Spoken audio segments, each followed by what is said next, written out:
Glad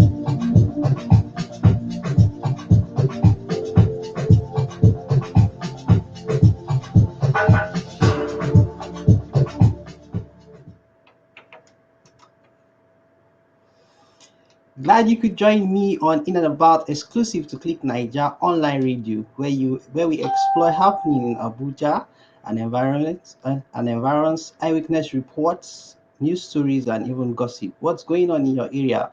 Please feel free to gist me. You can send your message or reports on your from your location. Today we'll be looking at reports concerning female genital mutilation, Gwarimpa Tipa Garage fire outbreak, Abuja Mobile Court, and the FCTA COVID-19 enforcement team. My name is Nasir Yunusa. Follow us on our social media handles.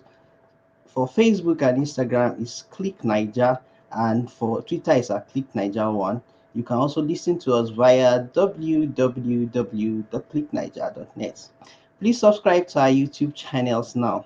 Keep your comments coming through our live video here on Facebook. Now, straight to business.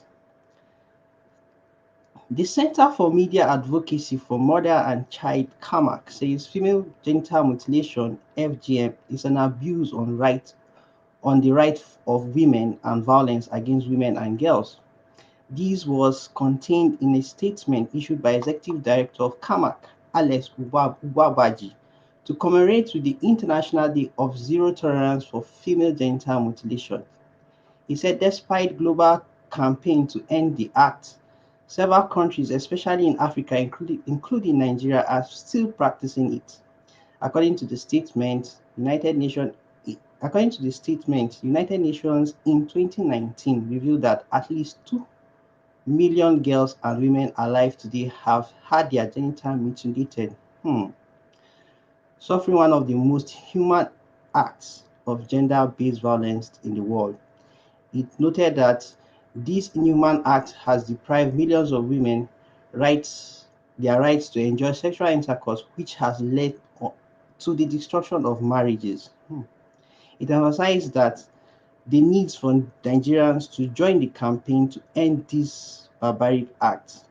Now, in this age and time, now wow, people are still doing this barbaric act like female genital mutilation. Well, it's barbaric. I think we have passed the age. I think we are in the modern era that people should know that some norms we need to end it and move further. Our second story is an early morning fire outbreak at Tipa Market, 3rd Avenue, Gwarimpa in Abuja, has claimed one life. Traders were thrown into confusion at the wee hours of 4th February, that's last week, after a fire destroyed goods and services estimated at millions of naira and at the market.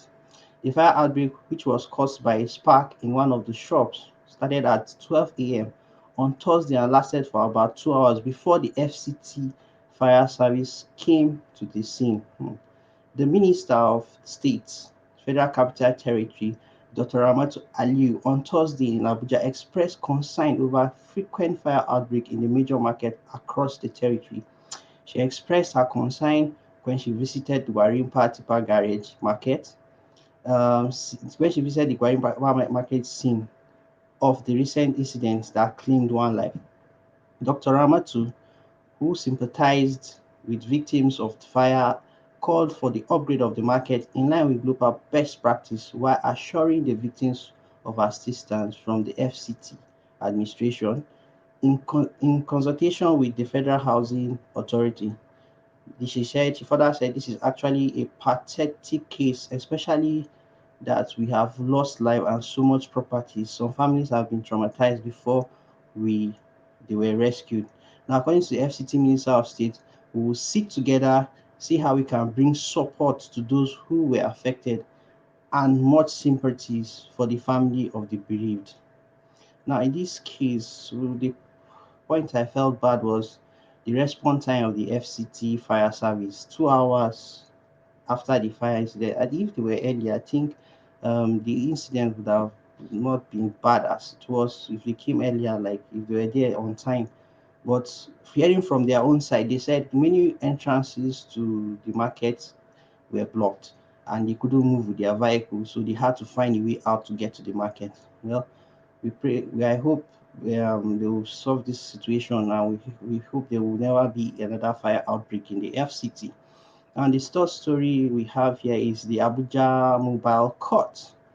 Now, 2nd February, that's on Monday last week, shut down the popular Wuse Market, the UTC, and the Mog Shopping Mall for violating the presidential directive on COVID-19.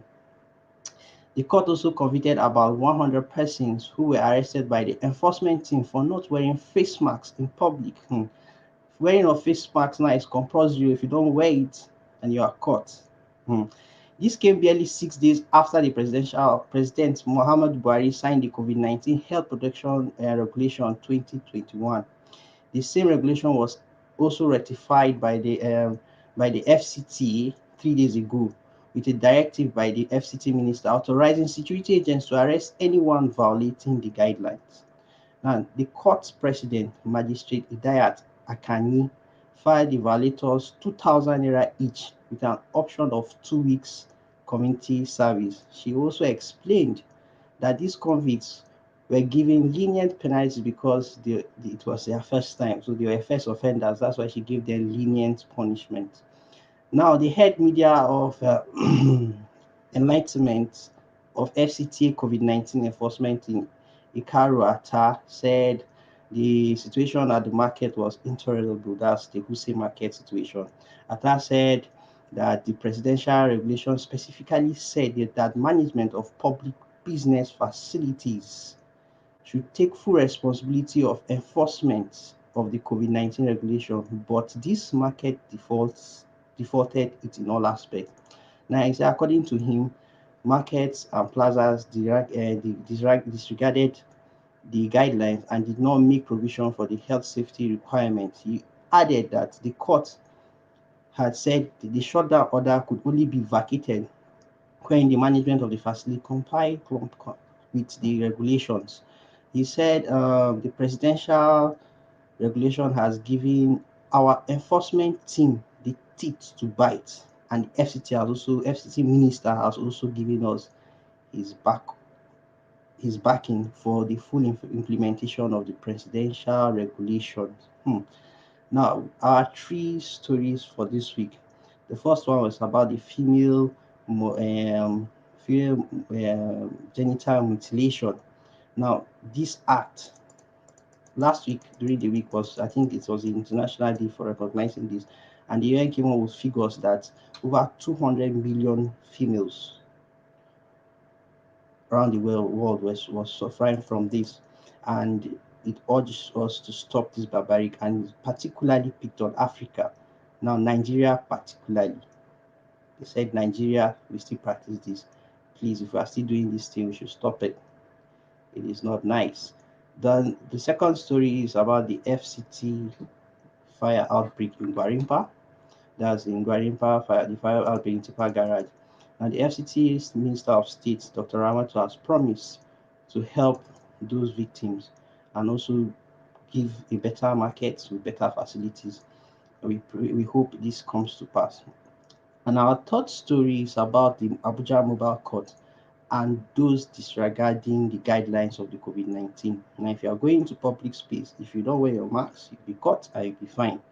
When you are fined, you pay. If you don't pay, they'll give you 2 weeks community service. For shops, plazas, markets, you'll be shut down. You know what it means if your business is shut down when you don't practice the guidelines of COVID-19. Now, I think this is where we come to the end of In and About this week. So next week, we'll come with a better package. Thanks to everyone who viewed us live here on Facebook. In and About will be back next week with another edition on Click Nigeria Radio. If you missed any of our show, you can watch everything on our YouTube channel. So my name is Nasir Yunusa. Stay safe and bye.